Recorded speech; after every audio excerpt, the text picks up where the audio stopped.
कांग्रेस अध्यक्ष सोनिया गांधी और राहुल गांधी के वैक्सीनेशन पर उठाए गए सवालों का कांग्रेस ने जवाब दिया। कांग्रेस ने बताया कि सोनिया गांधी ने कोविशील्ड के दोनों डोज लगवाए हैं। वहीं राहुल का वैक्सीनेशन 16 मई को शेड्यूल था, लेकिन उससे पहले ही वे कोरोना संक्रमित हो गए। अब वे गाइडलाइन के मुताबिक तय समय के बाद ही वैक्सीन लगवाएंगे। कांग्रेस ने भाजपा को नसीहत देते हुए कहा कि वह बेकार के मुद्दों को बनाना बंद करे और देश की पूरी आबादी को वैक्सीन लगवाने के राजधर्म को पूरा करे। बता दें कि कांग्रेस के वैक्सीन में सीरम मिलाने वाले बयान पर बीजेपी प्रवक्ता संबित पात्रा ने पूछा था कि गांधी परिवार बताए कि उन्होंने वैक्सीन कब ली है।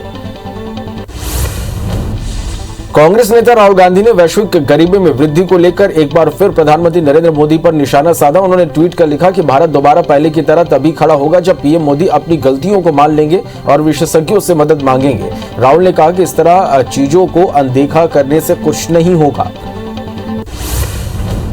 राहुल गांधी ने गरीबी पर वर्ल्ड बैंक के आंकड़ों का हवाला देते हुए कहा कि देश में वैश्विक गरीबी में वृद्धि में 97.3% कारण कोरोना महामारी है, जो कि मोदी सरकार के महामारी कुप्रबंधन का परिणाम है। लेकिन हमें अभी भविष्य को देखना चाहिए। बीजेपी महासचिव कैलाश विजयवर्गीय ने कहा कि बंगाल में चुनाव परिणाम आने से आज तक 45 कार्यकर्ताओं की हत्या हो चुकी है। बीजेपी कार्यकर्ताओं को पीटा जा रहा है, वहां हिंसा की राजनीति जारी है। सैकड़ों महिलाओं के साथ बलात्कार होने पर भी पुलिस रिपोर्ट नहीं लिखती। उन्होंने कहा कि बंगाल में राष्ट्रपति शासन लगने जैसी स्थिति है। मुंबई में इंटीरियर मामले की जांच कर रही एनआईए ने शिवसेना नेता और पूर्व एनकाउंटर स्पेशलिस्ट प्रदीप शर्मा को हिरासत में लिया है। एनआईए की टीम प्रदीप शर्मा के घर पर छापामार कार्रवाई की। एनआईए की टीम सुबह 6:30 बजे सीआरपीएफ जवानों के साथ प्रदीप शर्मा के घर पहुंची थी।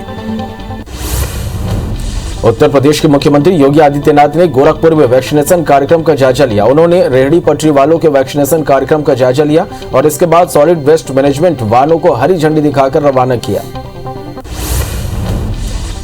वैक्सीन को जल्दी डब्ल्यूएचओ की मंजूरी मिल सकती है। भारत में वैक्सीन का निर्माण कर रही कंपनी भारत बायोटेक ने 19 जून को डब्ल्यूएचओ को ऑपरेशन ऑफ इंटरेस्ट यानी ईओआई भेजा था। इसे डब्ल्यूएचओ ने स्वीकार कर लिया। अब 23 जून को भारत बायोटेक और डब्ल्यूएचओ की प्री सबमिशन मीटिंग होनी है, जिसमें कोवैक्सीन को भी डब्ल्यूएचओ की लिस्ट में शामिल करने का रास्ता साफ हो सकता है। उत्तर प्रदेश, दिल्ली समेत आज पश्चिम बंगाल में तेज बारिश हुई। बारिश के चलते कोलकाता की गोल्फ ग्रीन और लेक गार्डन समेत कई इलाकों में पानी भर गया, जिसके चलते लोगों को आने जाने में परेशानी हुई। नेपाल के सिंगोपाल चौक में अचानक आई बाढ़ ने भारी कहर बरपाया। इलाके में बाढ़ के चलते अब तक 7 लोगों की मौत हो गई। वहीं कई लोग अब भी लापता हैं। अधिकारियों के अनुसार मेलमची शहर में लगभग 200 घर को नुकसान पहुंचा। कई लोग बेघर हो गए। पिछले कुछ दिनों से नेपाल में हो रही लगातार बारिश की वजह से बिहार की नदियों में उफान आ गया। राज्य की ज्यादातर नदियों का जलस्तर बढ़ चुका है। अगर यही आलम कुछ और घंटे रहा तो राज्य के तमाम शहरों में बाढ़ का खतरा मंडराने लगेगा। हालांकि अभी भी कई ऐसे क्षेत्र हैं जहां जलस्तर बढ़ने से बाढ़ जैसे हालात बन गए हैं। बिहार गंडक नदी उफान पर है। कई जगह नदी खतरे के निशान से ऊपर बह रही है। हालात को देखते हुए स्थानीय प्रशासन ने गोपालगंज और पूर्वी चंपारण को जोड़ने के लिए 70 घाट पर बने सेतु पर परिचालन रोक दिया। साथ ही सेतु के दोनों तरफ अप्रोच पथ पर 3 जगह 810 मीटर की लंबाई काटने का निर्देश दिया गया है। बिहार के मुजफ्फरपुर में एक कार के बाया नदी में गिरने से 3 लोगों की मौत हो गई। कार में कुल 6 लोग सवार थे। राहत और बचाव कार्य के बाद कार में सवार 3 लोगों को सुरक्षित बचा लिया गया। मुख्यमंत्री शिवराज सिंह चौहान ने क्राइसिस मैनेजमेंट ग्रुप के साथ चर्चा की। इस दौरान उन्होंने कहा कि भले ही प्रदेश में कोरोना के केस कम हुए हैं, लेकिन अभी भी सावधानी जरूरी है। उन्होंने बताया कि प्रदेश में 21 जून से वैक्सीनेशन अभियान की शुरुआत होगी। भोपाल में सीएम शिवराज सिंह चौहान की मंत्रियों से 1-to-1 चर्चा आज से शुरू हो गई। सीएम शिवराज ने आज खनिज विभाग को लेकर मंत्री विजेंद्र प्रताप सिंह से चर्चा की। शिवराज ने विभागीय मंत्री से खनिज विभाग के संबंध में विस्तार से चर्चा की। कांग्रेस के वरिष्ठ नेता दिग्विजय सिंह लगातार बीजेपी पर हमलावर नजर आ रहे हैं। ट्विटर पर दिग्विजय सिंह के हमले को लेकर नरोत्तम मिश्रा ने पलटवार किया। उन्होंने कहा कि दिग्विजय सिंह सिर्फ ट्विटर पर मिलेंगे, ट्विटर के नेता जनता से मिलते तक नहीं है। ग्वालियर में कैलाश विजयवर्गीय ने प्रेस कॉन्फ्रेंस की, जिसमें उन्होंने बंगाल चुनाव को लेकर कार्यकर्ताओं के काम की तारीफ की और कहा मोदी जी के नेतृत्व में सभी ने बंगाल में अच्छा काम किया। बीजेपी को बंगाल में 25% से ज्यादा सीटें मिली हैं। राज्यसभा सांसद और बीजेपी नेता ज्योतिरादित्य सिंधिया ने सीएम शिवराज सिंह को पत्र लिखकर ग्वालियर की जीवाजी यूनिवर्सिटी द्वारा मेडिकल कॉलेज स्थापित करने के लिए आरक्षित जमीन की प्रीमियम और भू भाटक को माफ करने की मांग की है। रायपुर में महंगाई के खिलाफ कांग्रेस ने प्रदर्शन किया। पेट्रोल डीजल की बढ़ती कीमत को लेकर कांग्रेस ने केंद्र सरकार को घेरा। विकास उपाध्याय के नेतृत्व में कांग्रेस नेताओं ने बाइक को धक्का मारकर महंगाई का विरोध किया। अंबिकापुर में भाजयुमो के कार्यकर्ता धरने पर बैठ गए। स्वास्थ्य मंत्री टीएस सिंहदेव के घर के सामने धरने पर बैठकर भाजयुमो कार्यकर्ताओं ने जमकर नारेबाजी की। शराब की बोतल के साथ पहुंचे कार्यकर्ताओं ने सरकार को शराबबंदी का वायदा याद दिलाया। इधर कार्यकर्ताओं को पुलिस ने खदेड़ दिया। भोपाल में नर्सों और पैरामेडिकल स्टाफ वेतन बढ़ाने समेत अपनी 10 सूत्री मांगों को लेकर आंदोलन कर रहे हैं। मांगे पूरी नहीं होने पर नर्सों और पैरामेडिकल स्टाफ के अनिश्चितकालीन हड़ताल पर जाने की उन्होंने चेतावनी दी है। वहीं इंदौर में भी नर्सों की हड़ताल जारी है। एमपी में नर्सों की संभावित हड़ताल के खिलाफ जबलपुर हाईकोर्ट में नागरिक उपभोक्ता मार्गदर्शक मंच ने याचिका दायर की। याचिका में हड़ताल को अवैध और इसकी वजह से मरीजों की परेशानी की बात कही गई है। बता दें कि नर्स एसोसिएशन बीते 8 दिनों से अपनी 10 सूत्री मांगों को लेकर आंदोलन कर रहा। मांगे नहीं मानने पर हड़ताल की चेतावनी दी है। भोपाल में एवे इलेक्ट्रिकल लिमिटेड में ठेका श्रमिक हड़ताल पर है। यहां कर्मचारियों का आरोप है कि उन्हें 3 महीने से सैलरी नहीं मिली और मजदूरी में प्रतिदिन 100 रुपए की कटौती से भी नाराज हैं। कर्मचारी गेट नंबर 1 के सामने प्रदर्शन कर रहे हैं। बसना के सलकन गांव के उप स्वास्थ्य केंद्र में अनियमितता बढ़ती जा रही। निर्माण कार्य में घटिया सामग्री का उपयोग किया जा रहा। मामले में सरपंच, जनपद पंचायत सदस्य के साथ ग्रामीणों ने कलेक्टर और विभाग के अफसरों से शिकायत की, लेकिन कोई सुनवाई नहीं की जा रही है। मध्य प्रदेश में अब तक 25% लोगों को टीका लग चुका है, जिसमें 3.5% लोगों ने दोनों डोज लगवा लिए। 29% वैक्सीनेशन सिर्फ बड़े शहरों में हुआ, जिसमें सबसे ज्यादा इंदौर और दूसरे नंबर पर भोपाल है। अब तक 1.43 करोड़ लोगों को वैक्सीन लग चुकी है, जबकि 5.71 करोड़ आबादी का टारगेट रखा गया है। देवास में कोविड वैक्सीनेशन लोगों में जागरूकता देखी जा रही है। यहाँ 100% यानी लगभग सभी लोगों ने वैक्सीन लगवा ली है। यही नहीं, वैक्सीन लगवाने में 102 साल की बुजुर्ग महिला भी पीछे नहीं रही और इन्होंने भी कोविड वैक्सीन लगवाई। जिले में कल 14,022 लोगों को वैक्सीन लगाई गई। भोपाल में डेल्टा प्लस वेरिएंट का केस का पहला मामला सामने आया। यहाँ 65 साल की महिला में कोरोना वायरस का नया वेरिएंट डेल्टा प्लस पाया गया। देश में अब तक डेल्टा प्लस वेरिएंट के कुल 6 केस सामने आए। हालांकि वैज्ञानिक इसे ज्यादा खतरा से नहीं मान रहे हैं। मध्य प्रदेश में पहला डेल्टा वेरिएंट केस मिलने पर गृह मंत्री नरोत्तम मिश्रा ने कहा कि डेल्टा प्लस संक्रमण के लिए सघन जांच के आदेश दिए गए और लगातार कोरोना टेस्ट भी कराया जा रहा है।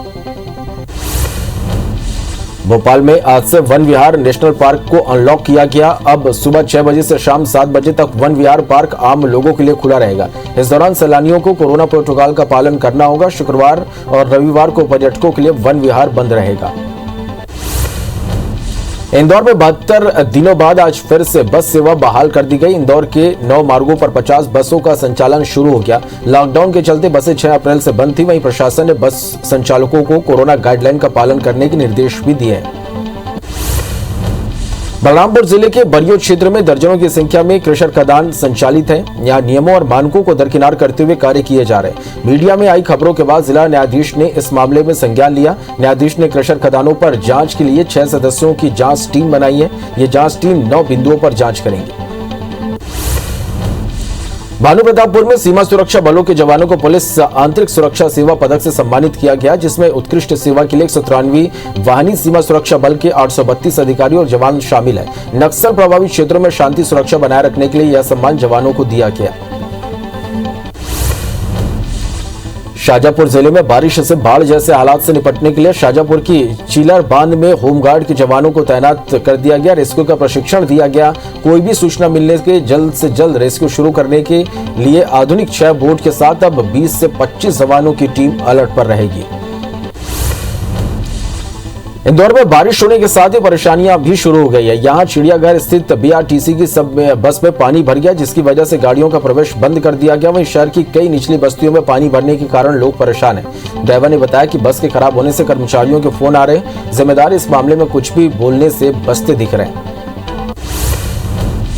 जशपुर जिले में हाथियों का दल रिहायशी इलाकों में दस्तक दे रहा है, जिससे ग्रामीणों में डर का माहौल है। दरअसल हाथी पके कटहल खाने के लिए गांव में पहुंच रहे हैं। ऐसे में वन विभाग हाथियों के दल को रोकने के लिए ग्रामीणों को कटहल खरीदकर उन्हें जंगल के चिन्हित इलाकों पर डाल रहे हैं, ताकि कटहल खाने के लिए हाथी गांव में न घुसे।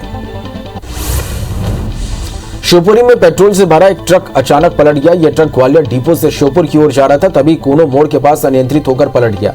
इस हादसे में 2 लोग घायल हुए। वहीं ट्रक पलटने के बाद पेट्रोल सड़क पर फैल गया, जिससे लोगों ने बोतल में भरना शुरू कर दिया। हालांकि गनीमत यह रही कि पेट्रोल से भरे इस ट्रक में आग नहीं लगी, वरना एक बड़ा और गंभीर हादसा हो सकता था। नकली रेमडेसिविर मामले में एसआईटी की टीम आरोपियों को गुजरात से लेकर जबलपुर पहुंची। चारों आरोपियों को कोर्ट में पेश किया जाएगा और एसआईटी कोर्ट से सभी की रिमांड मांगेगी। एसआईटी आरोपी कौशल वोरा, पुनीत शाह, सपन जैन और सुनील मिश्रा को भी कोर्ट में पेश करेगी।